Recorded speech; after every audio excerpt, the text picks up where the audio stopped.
to log in. We won't log in anymore. Talk to everybody else.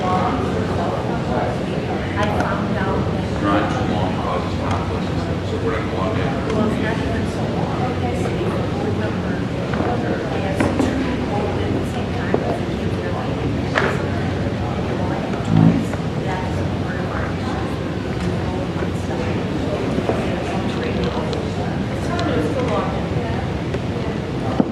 It's nice to see everybody being patient. Hold down the fort.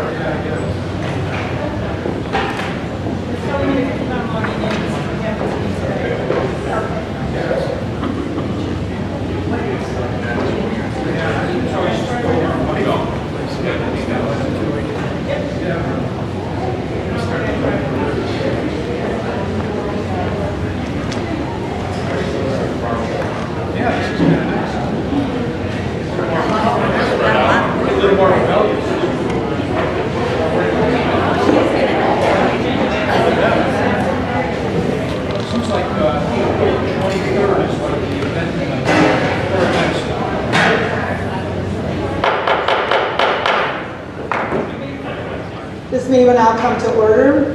Mrs. Sender, will you call the roll, please? Mr. Anderson? Here. Mr. Paulson? Here. Mrs. Swanson? Here. Mr. Roman? Here. Mrs. Coghill and Mr. Gambiani are both absent tonight. Mrs. Interhart? Here.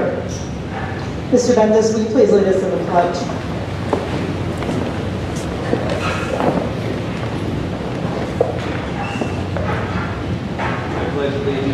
To the flag of the United States of America and to the republic for which it stands, one nation, under God, indivisible, with liberty and justice for all.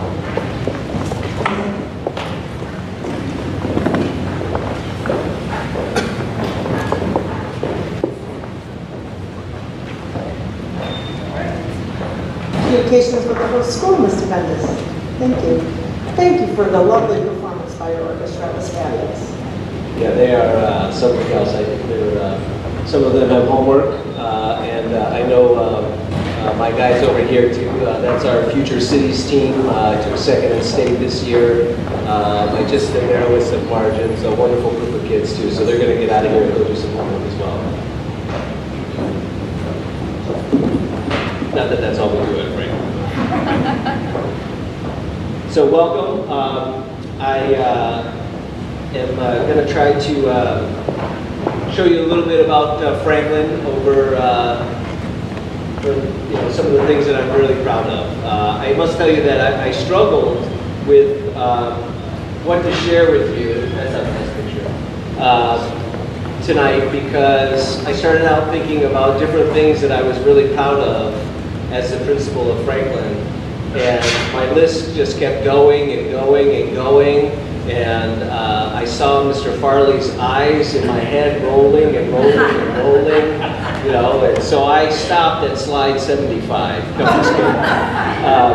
But I truly, it really was hard for me to narrow it down because I'm just very incredibly proud of the work that is done by the staff here, by the students we have here, and our parent community is incredible. So it was very, very difficult for me to narrow it down. The good news is I'm not going to require you to do any reading this evening. The reason I wanted to start with this slide, the other one was too dark to see, is we talk about what makes up a school, what makes up a great school, what is important about school, and in the end, I always come back to this, is our kids. How do we keep focused on our students? And so that's really the genesis of my presentation tonight. Over the last few years that I've been here, we've talked about a lot of things. As a district, we've made changes and we've looked at different things. So I was trying to encapsulate some of the things that I'm very proud of here. The learning targets piece of this slide is in reference to all the work we've done in our professional learning communities over the last 3 years, the incredible hard work that our teachers have put in, and the wonderful way it's impacted our school. Of course, we all know that happy children, happy and involved children learn best, and so I thought that was a perfect picture for that. We want to build strong relationships with our kids, figure out what they need and how to work with them, and then of course have engaging classes as well. And yes, I forced one of my PLCs to let me take their picture today. But I thought this was a good group to take a picture of because in part is that it symbolizes several things. Both the work that they're doing in that PLC to plan their lessons, to coordinate their curriculum, to look at their assessments, to go over student data. But there's 4 teachers in there that work in 2 classrooms. So it also is symbolic of our co-teaching that we're doing here at Franklin, and how this year we've integrated more ELL students in the classroom than in any other place I've ever worked. And just incredibly proud. It's a tremendous amount of work, but those smiles aren't fake. They were really smiling. No, I'm just kidding. They smiled at the camera, but it's a tremendous amount of work, but they do it for the kids. The learning targets, you know, if you went into any of our classrooms, you would see learning targets up on the board, whether it's a chalkboard or a smart board or a whiteboard, it doesn't matter. They're there, and I know it's impacting the kids because these two slides are actually from student presentations, one in a health class and one in our digital authorship class. And you'll see the student started out, the one on the right is from the health class, the student started out with his learning target for the class. And then on the other side, I don't know if you can see it, but on the chalkboard in that classroom, the student has a learning target up there as well. The other thing is that at Franklin, we have an emphasis on everything that all of our buildings do, but one of the things that I find unique and fascinating and amazing is the level of differentiation you will find at Franklin. So these are word walls in 2 different classrooms. So you can see that one of the word walls is the alphabet. This was at the beginning of the year. This was with our newcomers from our ELL department, and we're literally doing phonics and learning sounds. And the other one is from a math classroom where you can see a variety of words. I didn't cover up all of the words that they have up there on the word wall for them. And so that level of differentiation is challenging, but it's happening. It's great for kids. The other thing we try to do is create a safe environment, a positive learning environment. Not only would you see learning targets related to the curriculum if you went into the classrooms, but you'd also see social emotional learning targets in our classrooms that the teachers have done a great job with. This is one area that I feel like we're really out in front on a great note with that. The high fives up there in the upper left-hand corner are a way for our teachers to recognize positive things that our students are doing. The list is incredible. I can't even tell you how many kids have gotten them this year. The bottom left is from a staff development we did where Mr. Kish has a friend who is a psychologist who came in and did a presentation for us on dealing with a variety of situations during demanding times. The one in the bottom right is a little tongue-in-cheek. That's on my psychologist door. That's her learning target for most days. The other thing that I talked about briefly there is having involved students. And so the other thing that I think is wonderful about Franklin is all of the different things that students can be involved in.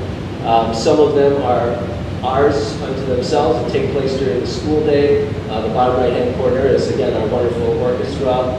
We have our cross-country team, you can tell. We also have clubs, our dance club in the middle on the right. That's a picture from our variety show.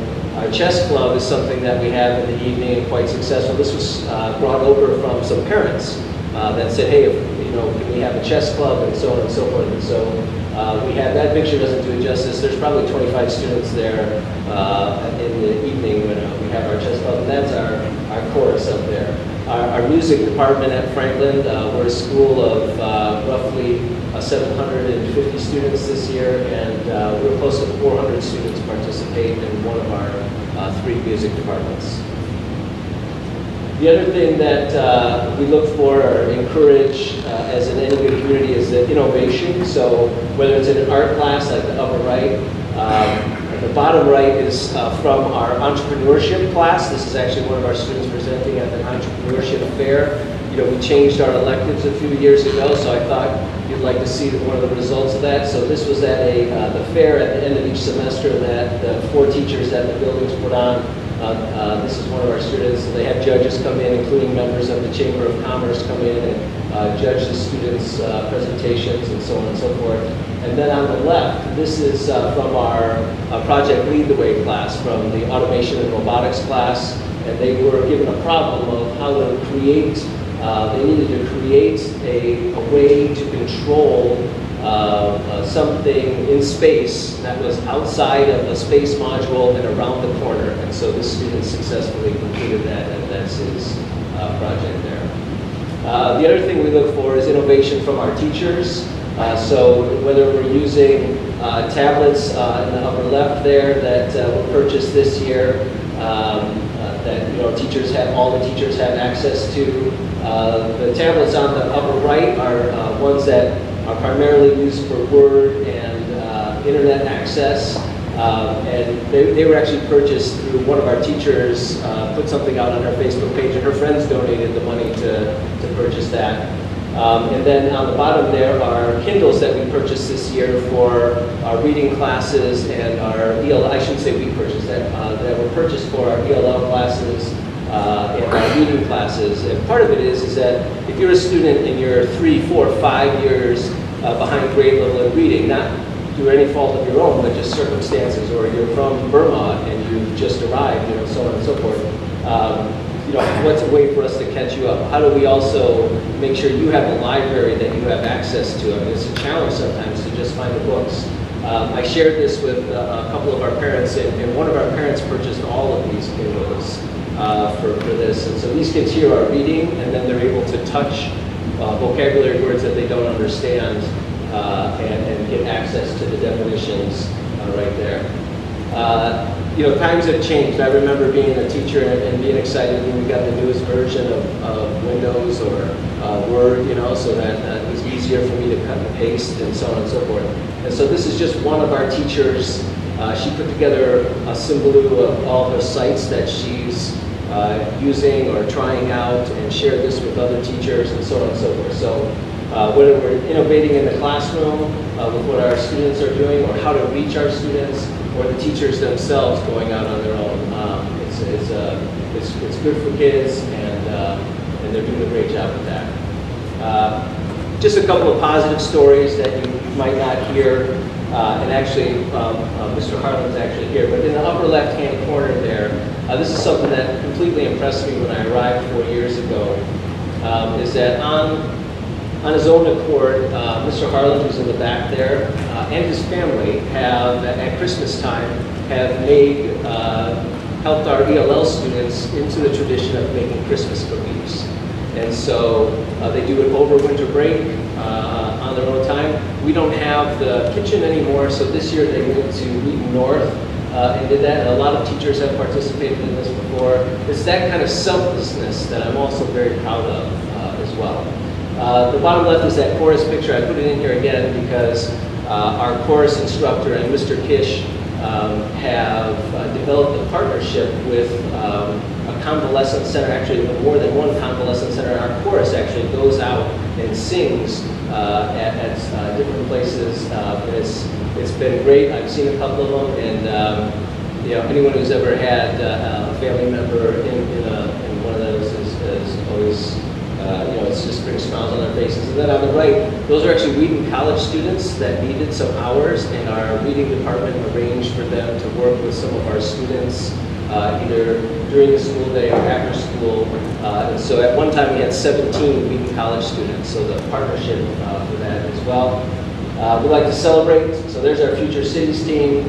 You knew I was, anyone who knows me knew I was going to get the wrestling team in here, so that very successful program. Our orchestra, always of the highest regard, and those are our two entrepreneurship students who took first and second at the entrepreneurship fair. This is just a taste. I couldn't put it all in here, otherwise we'd be here all night.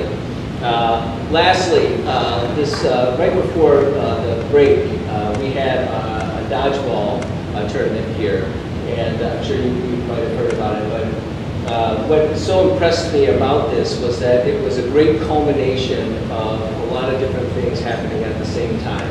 And so the top is the staff, and Mr. Fisher, Mr. Goldman were out in front, Mr. Goldman's going to the mask. They ran the dodgeball tournament this year. Obviously, the staff participated in full force.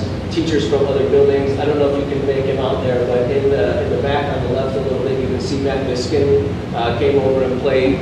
Teachers that from a lot of different buildings. Our parents had a tournament, which was a lot of fun, and then our kids were here for 2 straight nights, totally engaged with what was going on.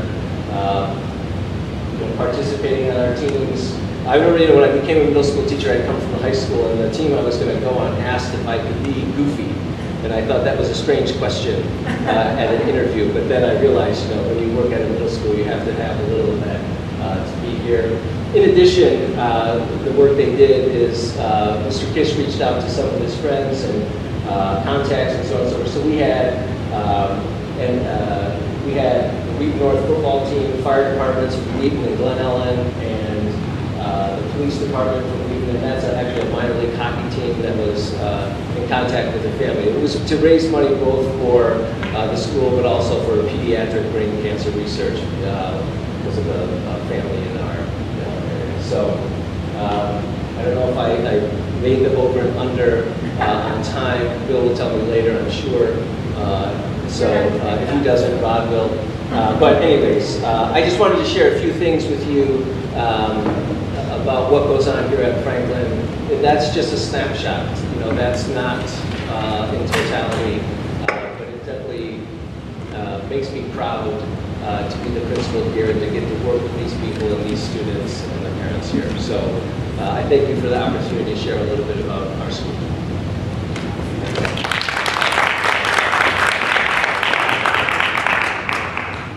Thank you, Mr. Bendis. That was superb.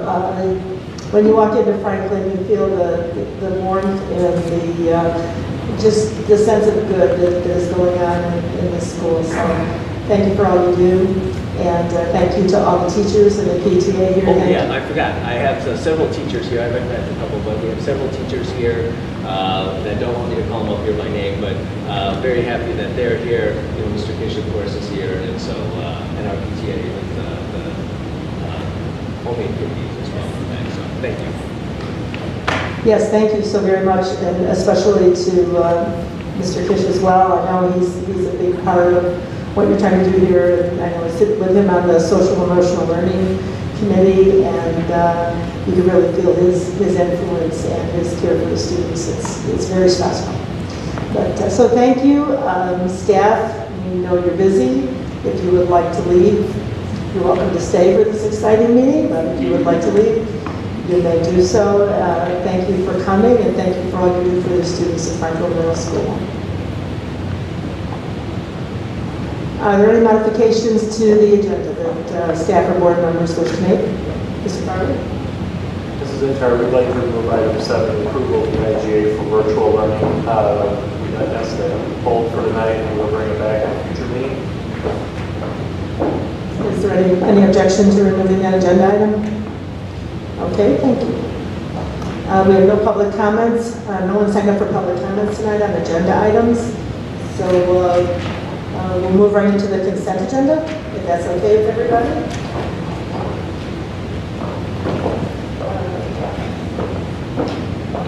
There are 12 items now left on the consent agenda. Acceptance of gifts from Whittier PTA, adoption of revised policy 4.22 board fund balance, adoption of policy 7.25 teen dating violence prohibited, approval of geometry textbook, approval to purchase geometry textbooks, approval to post Algebra 2 trig textbook, Approval to set the last day of school for the 2013-2014 school year. Approval of amendment to the superintendent's contract. Approval of activity vehicle lease bid. Approval of bills payable and payroll. Approval of minutes March 10th special closed session, March 12th open and closed, and approval to destroy recordings of closed sessions prior to November 2012. Approval of personnel report to include employment, resignation, retirement, and leave of absence of administrative, certified, classified, and non-union staff. Is there a motion to accept the consent agenda? I move we accept the consent agenda. Moved by Mr. Roman, I second. seconded by Mr. Paulson. Is there any discussion? Mr. Maston. I just want to make sure on the textbooks, are these are hard books, okay? Do we have an option when we buy textbooks in any form to get them in a digital way? Is that a cost that we incur, or an additional cost, or is it accessible in that way? The cost of the geometry textbooks actually included the digital textbook as well, so we're getting both. There isn't a huge discount. If you just go the digital route, publishers are still wanting both of that. Because we weren't going one-to-one, we still needed the regular textbooks as well. It is a little bit cheaper if you did it yearly on the purely digital textbooks, but by the time you get to the 6th year, after you've done that, the cost is cheaper to have gone ahead. And we anticipate using those geometry books for much longer than 5 years. So the licensing that we purchased in here, students will have a digital and a regular textbook. Are there any other questions? Alrighty, then Mrs. Sender, will you call the roll, please? Mr. Roman? Yes. Mr. Paulson? Yes. Mr. Matheson? Yes. Mrs. Swanson? Yes. Mrs. Ingenhardt? Yes, the consent agenda is approved. We have 3 action items tonight.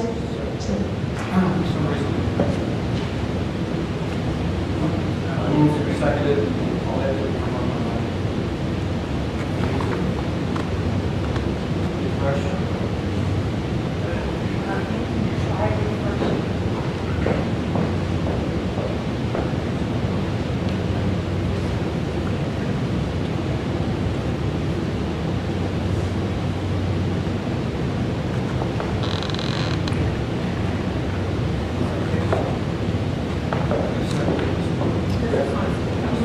Mr. Paulson?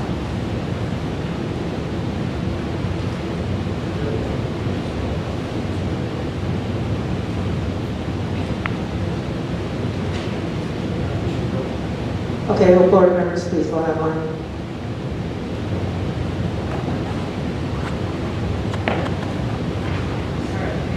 Thank you. We have 3 action items tonight. The first action item is the adoption of a resolution authorizing non-reemployment of full-time first, second, and third year non-tenured certified staff. So I would like a motion to adopt a resolution authorizing the non-reemployment of full-time first, second, and third year non-tenured certified staff. So moved. Moved by Mrs. Swanson, Second. seconded by Mr. Roman. Is there any discussion or information from staff? I have a question. Why do we do this? So that we clarify what we're doing here. Why are we terminating? I turn it over to Dr. Randall. Thank you, Mr. Farley.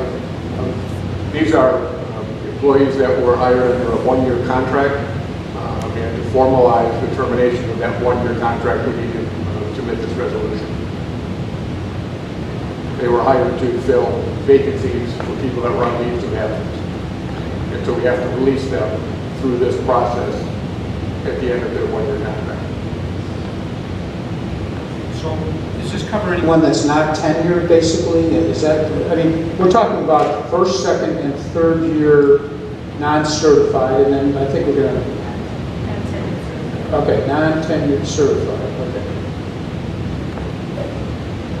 And then we move into, well, I guess we'll wait, but again, so we do this annually. Correct. Really, this is to protect us if we have a drop in enrollment over the summertime. By law, we must do this in April. We have to give, I think it's like 60 days notice. I can't remember the exact, yeah, I think it's 60 days notice.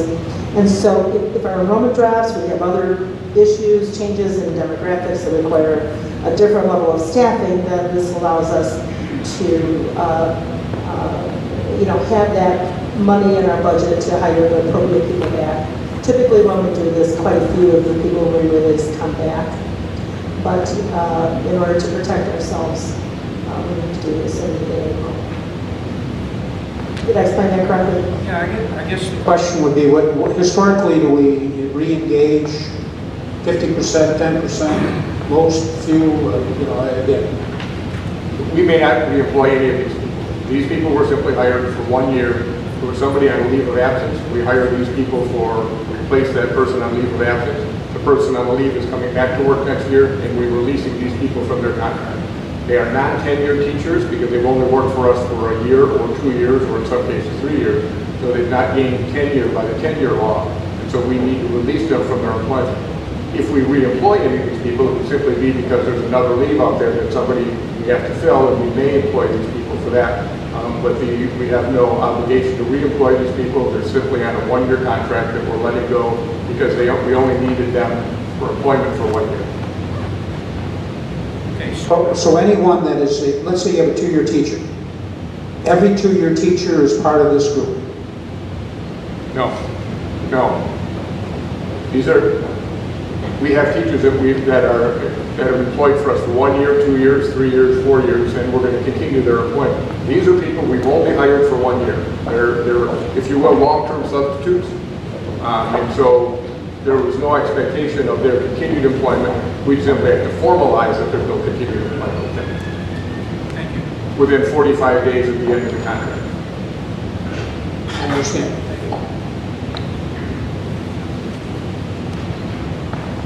Is there any other discussion, question, comment? Okay, Mrs. Sender, will you call for the vote, please, and board members, please vote online. Mrs. Swanson? Yes. Mr. Roman? Yes. Mr. Matheson? Yes. Mr. Paulson? Yes. Mrs. Interhart? Yes. Yes, motion carries.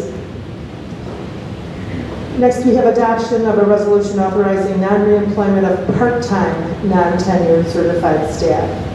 So I would ask for a motion and a second to adopt the resolution authorizing non-reemployment of part-time, non-tenured certified staff. So moved. Second. Second. Seconded by Mr. Paulson. Is there any discussion? Mrs. Sender, will you call the roll, please? Mr. Roman? Yes. Mr. Paulson? Yes. Yes. Mrs. Swanson? Yes. Mr. Matheson?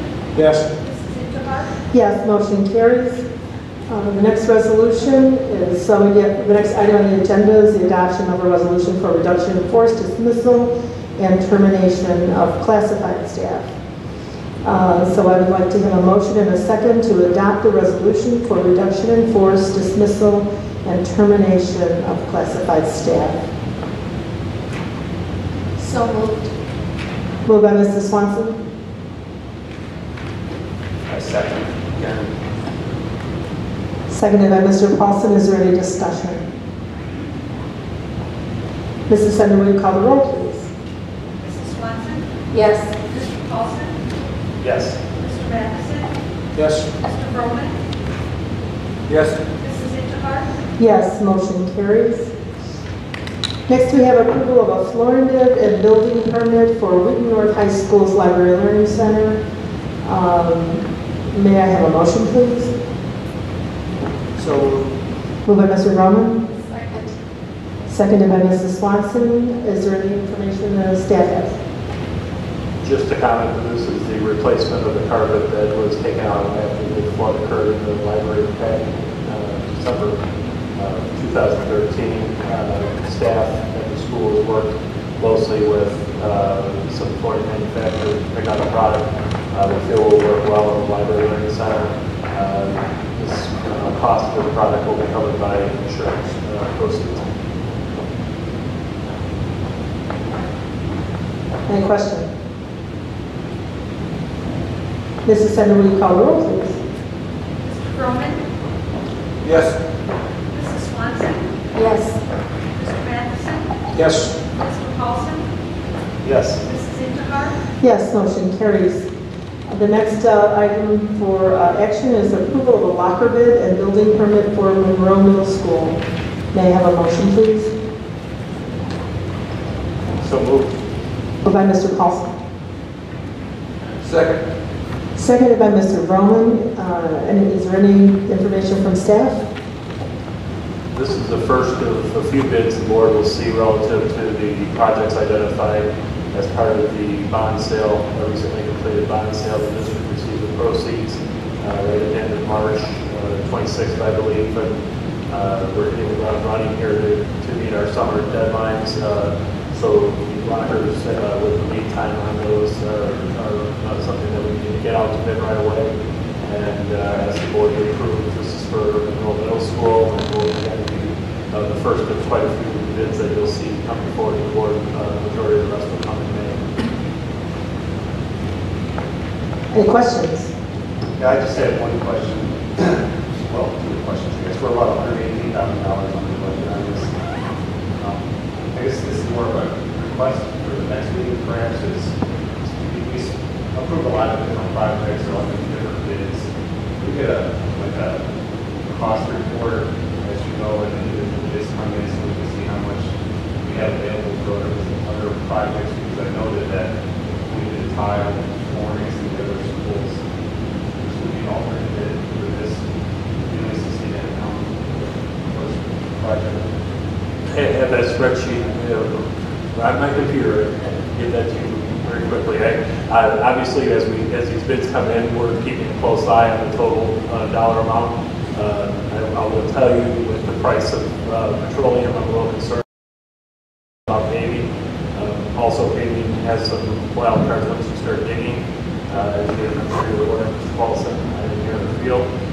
So we are obviously very mindful and are keeping an eye on the cost of as the projects come in. We met yesterday with the performance contracting company. They have some preliminary numbers on most of the projects, not the roof yet, but most of the projects. So we're working to make sure that we fall within where we want to be price-wise. We're opening the fire alarm on the 24th of April. On the 15th, we're opening the tile projects, as well as the North Track project. So obviously want to get some of those other ones out as well, so we have an idea where we're going to fall dollars. The other just kind of interesting point for the board is the low bidder, or the company we're awarding to our city equipment. One of the leaders of that team was one of the gentlemen involved in North High School engagement, so it's a local resident stuff like that.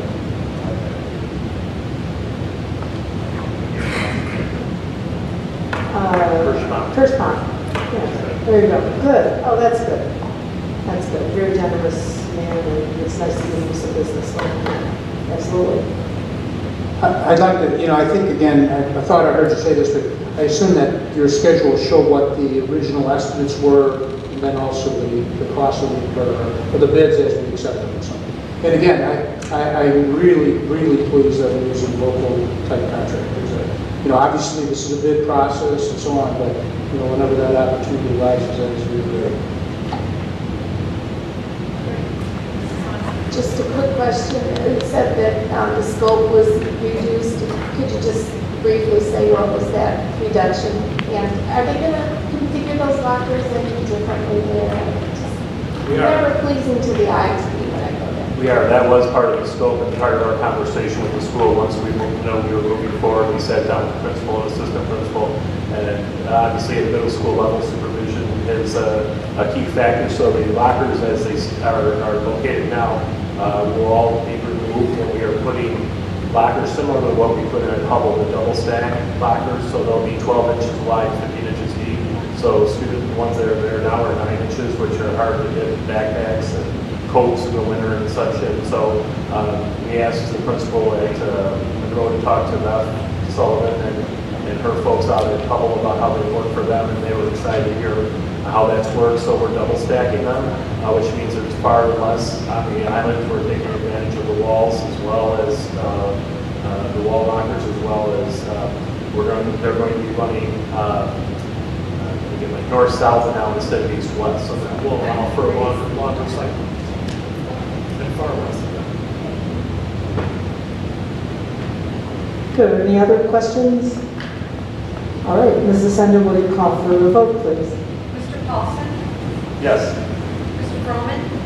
Yes. Mr. Matheson? Yes. Mrs. Swanson? Yes. Mrs. Interhart? Yes, motion carries. We have 2 written reports tonight, the monthly financials and the Freedom of Information Act report. Do board members have any questions on those reports? Okay, reports from board members. I report Ms. Hart. On Monday, the facilitating team for the community engagement session met. We reviewed the session 3 that occurred on March 26th. I unfortunately wasn't able to attend that meeting. Mrs. and I were on a trip at the time. But from all reports of that meeting, it was a great success. We had 270 people signed up, but we believe that we had access to 300 people at that meeting. And polling done at each of the tables suggests that the information shared with those in attendance was well received, well understood, and people there responded enthusiastically with recommendations, and that's all we compiled from the Bike Facilitating team. We're now in the process of preparing for session 4, which is a week from tonight. It'll be the 21st Century Classroom Facilities Report, and Scott Brown, the co-chair of the facilitating team, is here, available for a report to the board.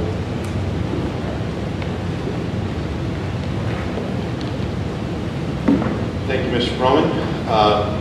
I'm Scott Brown, I'm co-chair of the Engage Committee, and it's been a little while since I had a chance to connect more formally with the board, so it's good to see you all again. But as Mr. Froman was saying, the last community engagement session was held last month and focused on programs and services.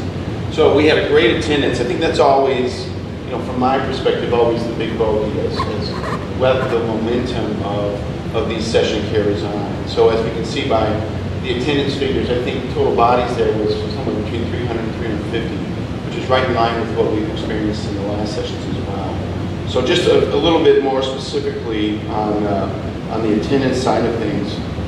Signed in, as Mr. Froman said, was 270 individuals, 150 of which were parents of within the district, 98 members from staff, 48 community residents, 48 former parents of District 200 students, 29 District 200 alumni, 23 future District 200 parents, 7 business owners, 1 student, and 1 parent of a homeschooler, 25 others. Following the programs and services, focusing in on special education services, English as a language learner program, and co-curricular programs. After keynote speakers, the small group work activity focused in at 42 tables. And so we, as opposed to the second session, we went back to a smaller table setting. After the first session, we were at 8 per table. We expanded it out to 10 because we had so many the first time around. And so we got the feedback that the smaller tables was a little bit more conducive to a true engagement, active dialogue. So we went back, we had roughly 6 to 7. We had seating for 8 at each table, but kind of tried to sprinkle around. So again, everyone's voice could be heard. Briefly, the findings as determined in the executive summary indicated that the top challenge noted by the groups was the need for addressing the lack of or inappropriate space and the lack of funding. So for the programs and services that were highlighted, those were the 2 main findings. And those 2 challenges were mentioned in some manner by all of these small group activities, all 42 groups. We did meet as a facilitating team earlier this week, just kind of rallying ourselves again for this next week's engagement session, which is this coming Wednesday, again at Monroe, from 7 to 9. It will focus on facilities. And it was probably one of the more lively or meaty, spirited conversations amongst the group. Basically, again, as you might recall, those facilitating team meetings are all of the committee members, lay people, if you will, as well as some representatives from the board and the administration. And it's just kind of a preparatory for the large group session. And so what the goal is to make sure that the conversation or what we're presenting to the community reflects ultimately a framework that allows the community to come back with tangible items, right? I think, again, if we go back from the 30,000 foot, the goal of what we're doing is to give you homework. And so what we're trying to do is really hone in on the facilities needs and defining that both within the walls of the facilities as well as externally. All of the facilities that are within the walls of the jurisdiction, how they're utilized for the benefit of the students within. So we actually have a little bit of follow-up to do.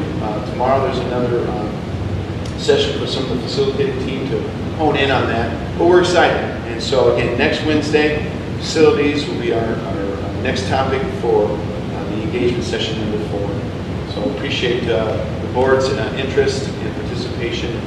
We happy to answer any questions, otherwise that concludes my remarks. I'd like to just make a... I just wanted to say I didn't make it to the last one because I was out of town, but I was at the first 2 and just excellently done. And thank you so much for all of the work you've done. I'm wondering, do you have any sense as to whether the people that are attending, these 300 people, do they appear to be somewhat the same core people or different? Because I think in addition to giving us homework, one of the goals is to establish an ongoing communication with the community. So I'm curious whether it's 300 different people every time or whatever. Yeah, and what we've done is as individuals show up for each of the large group sessions, they're required to sign in. And so we're able to track, and there's overlap. So what we've done is those who attended the second session, attended the first session but not the second session, we called them. We divvied up the list of those who did make it, just to remind them that, hey, you had come to the first but not the second. The third is coming up here. You know, was there a scheduling conflict, anything in particular? A lot of those go into voicemail. We won't make it sound like we get in live conversations all the time. But the effort's being made by the facilitating team level to do that. So it is different because the list will vary. It's, I think, roughly, I'll put a number of about 100 folks that attended the first but not the second, and we've found similar figures from attended the second but not the third. And so we're going through that similar process now at this time, where Liz, Corey, and I kind of coordinate that list and that roster. We're doing some additional with each of the large group sessions leading up. We do some mailer items, particular contact points. So we do try to facilitate it, but it is a bit of turnover, and that's probably a mix of reasons. I would guess the main driver being topical.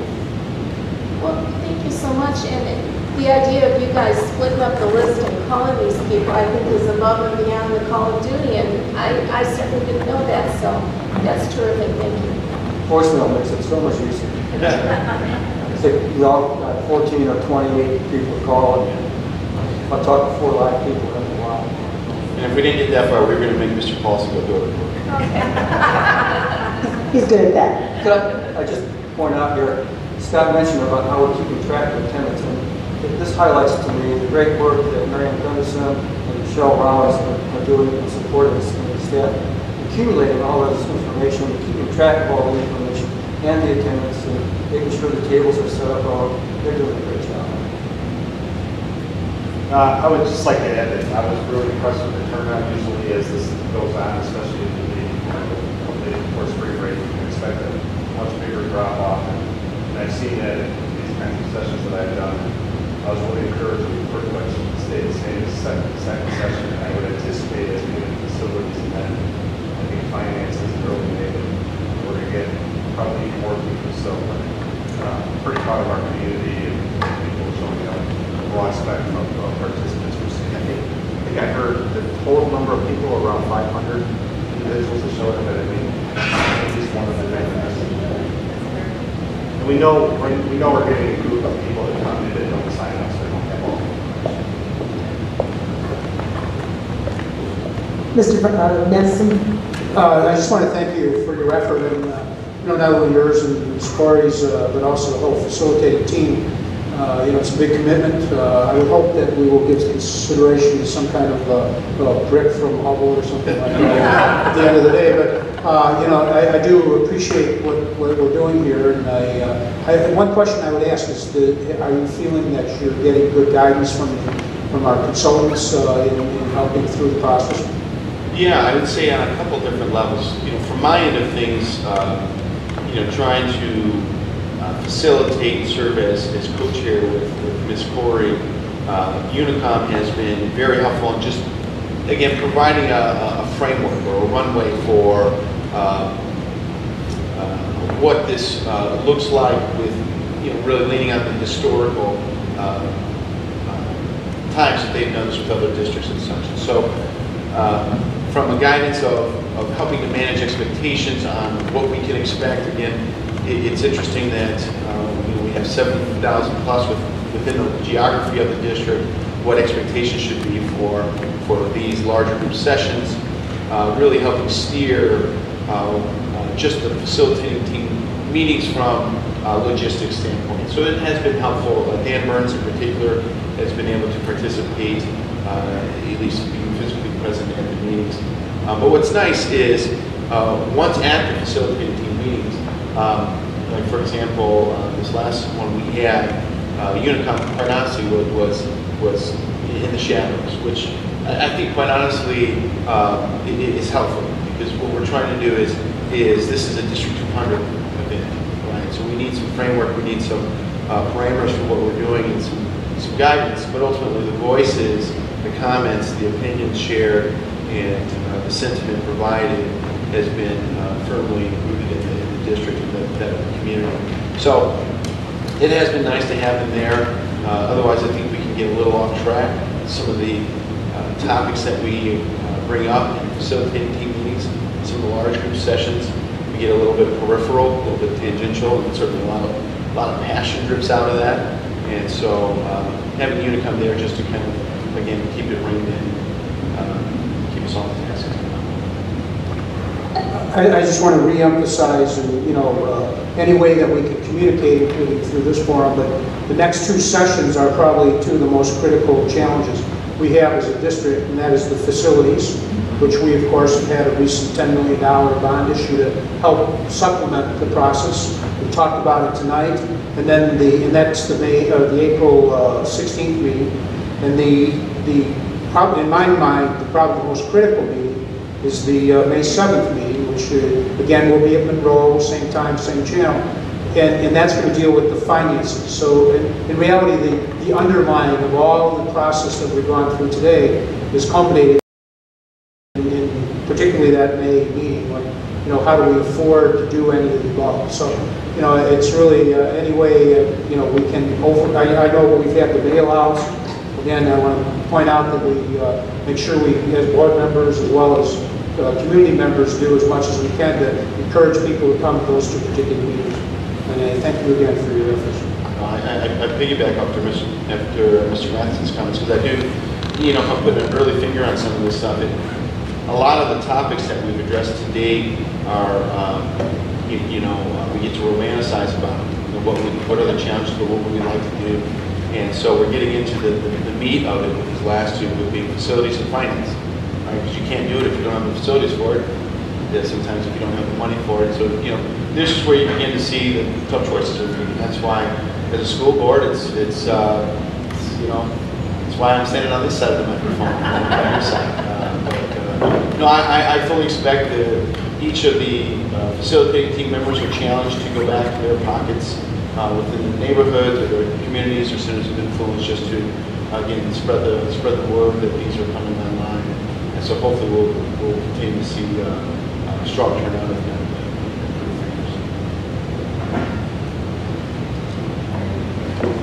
Mr. Brown, thank you very, very much, and I echo the sentiments of my colleagues. Thank you so much for all that you and Mrs. Corey and the entire facilitating team are doing. Thank you for all of that, because without a citizen commitment to this project, we could not do it. And so we're very grateful, and look forward to seeing you on April 16th. Thank you. Are there any other reports from board members? Mrs. Swanson. I'm just going to quickly say, I would actually like to give I'm sure we'll have time at another board meeting to talk about experiences in NSBA. I know you were there, I was there, and I went to some excellent sessions, 3 of which are really pertinent to us, and at another date I'll give more details on. One is the Wellness Committee. One is social emotional connections, a report card, if you will, on that. But actually most interesting is building teacher capacity prior to going to a one-on-one initiative. And that was actually given by Illinois District 214, which is an Elk Grove, I think, high school district. Except for being a high school district, their demographics are very similar to ours, and some of their challenges are very similar to ours. And they had a very unique way of going about dipping their toe into this, moving to the one-on-one that was very successful to them. And I would really hope that as a board and as a staff, we would look closely at what they did. And I know that Dr. Harris personally knows that superintendent, because he told me that. So it was a great session and very helpful, and I really hope I get a chance to share a little more the details on all of those. Yes, I echo Mrs. Swanson's comments. I thought the conference was extremely worthwhile, and as well attended some sessions on one-on-one and social emotional, and dealing with different issues as a board as well. So it was very beneficial, and I appreciate this board giving me the opportunity to attend. Thank you very, very much. I had an additional report. It's resolution time for the Illinois School Board Association. So I received the paperwork, I think it was today, and I thought I put it in my folder here. Yes, it is. So I think the deadline for submitting resolutions is June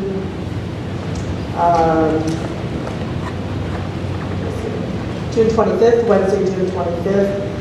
I have all the information here in the resolution form. Are we thinking we may have something to submit? We were very successful last year getting our resolutions brought forth and proposed and billed before the legislature. You don't have to tell me tonight. Is there anyone though who would maybe want to spearhead this effort? And I could give you the paperwork and then.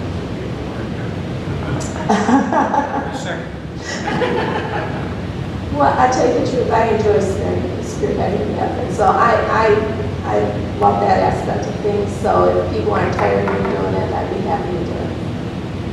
And since I was a delegate at the last one, I guess I'm now on the mailing list because I've got this little packet of information with it. So I'll be happy to tune up the first meeting.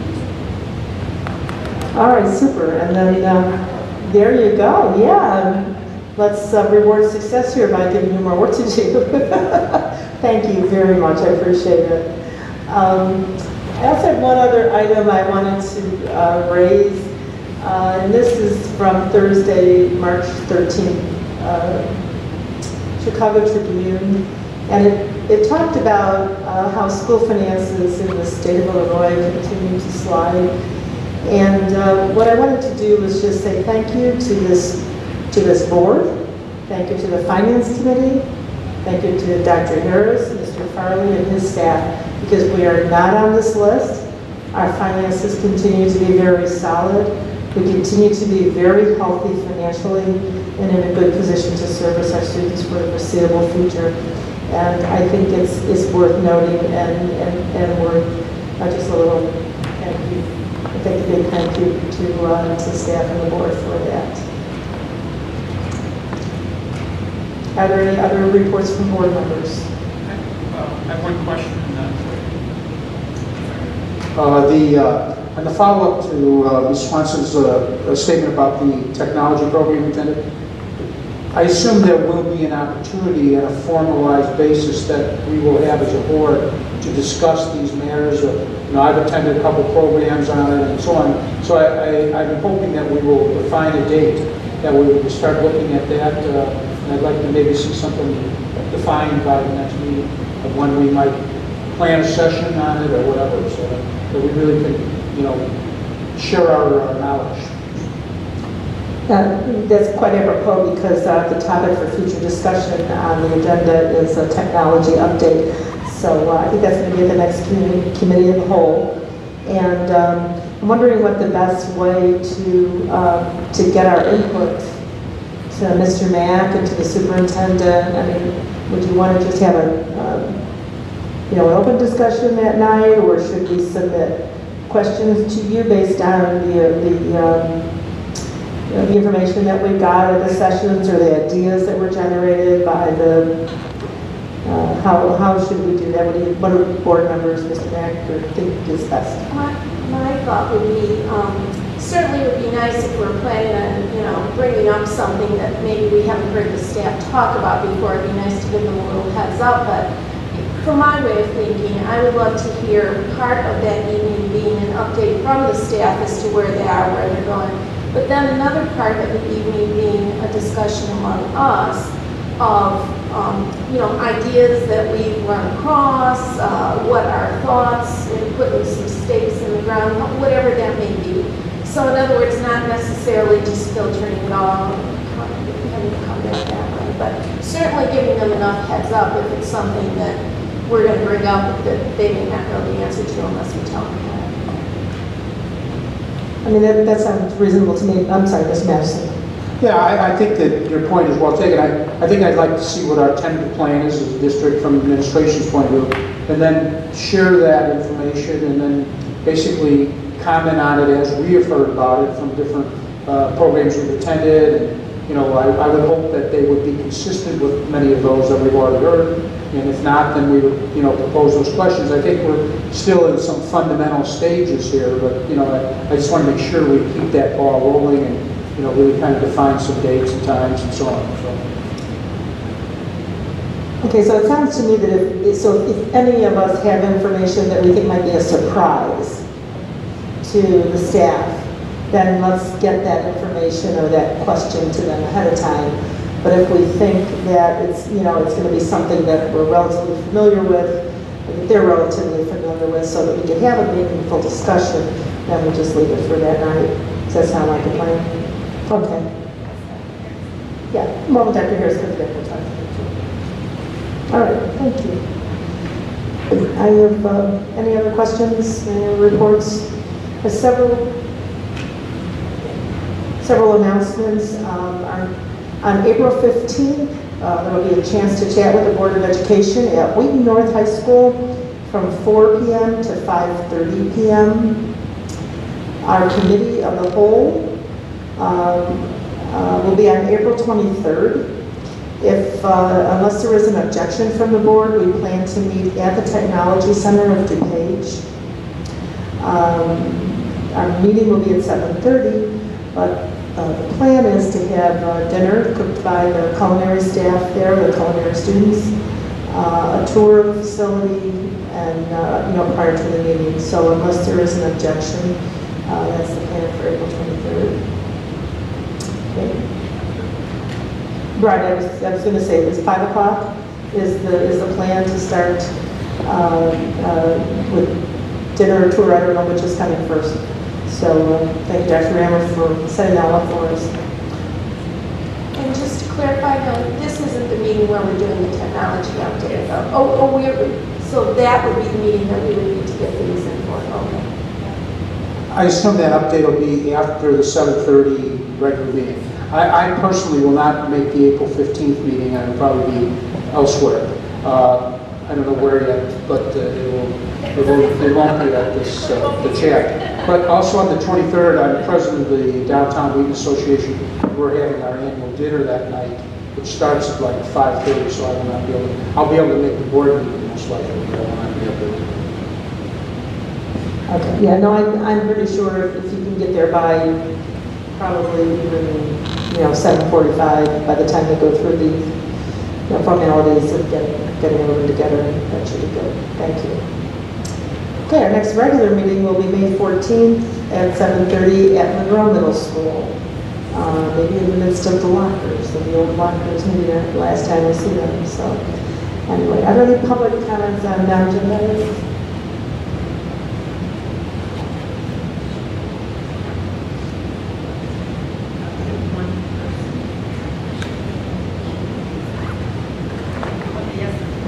We do have one person signed up for public comments. The opportunity is there for you to speak to us. The board appreciates hearing from stakeholders and valuing your thoughts and questions. We strive to make the very best decisions for the district, and public input in a variety of venues is very helpful. We must protect the civility and decorum of the meeting, so please be respectful for the duties of the board and the democratic process in your comments tonight. Please use the microphone, state your name and address your comments to the board. Please limit your comments to 3 minutes and be factual and courteous. Hello, my name is Carolina Villalobos. I'm from SCIU Local 1. Our office is in 111 East Water, Chicago, Illinois. So I'm here because I represent the GCA private custodians work in the District 200. Put the microphone right in front of your mouth. Sure. Thank you. That's correct. Little quote right up in front of your mouth, please. Thank you. I'm here tonight to share with you a potential serious health problem and update of our contract and negotiations with GCA. A year ago, according to GCA, the District 200 removed the health insurance from GCA custodians. Several members rely on the insurance, and now they are forced to work as sick. And the schools, when they are sick, and this can put kids and teachers in direct damage. I believe every one of the board has a health insurance. Principals, teachers, engineers, all have insurance. All about custodians. The hardworking men and women, and that need health insurance also. When the people that's responsible for keeping the schools clean are bringing germs into the school because they do not have a doctor to go to see. This can cause serious health problems for the entire school. Also, the District 200 custodians have not received a wages increase for the 3 years, and they are asking that board please authorize GCA to provide health insurance and the decent wage increase for the hard-working custodians here in District 200. So I present this to your attention, and if you want to do something for these custodians, we appreciate it. Thank you. Thank you, Ms. Villalobos.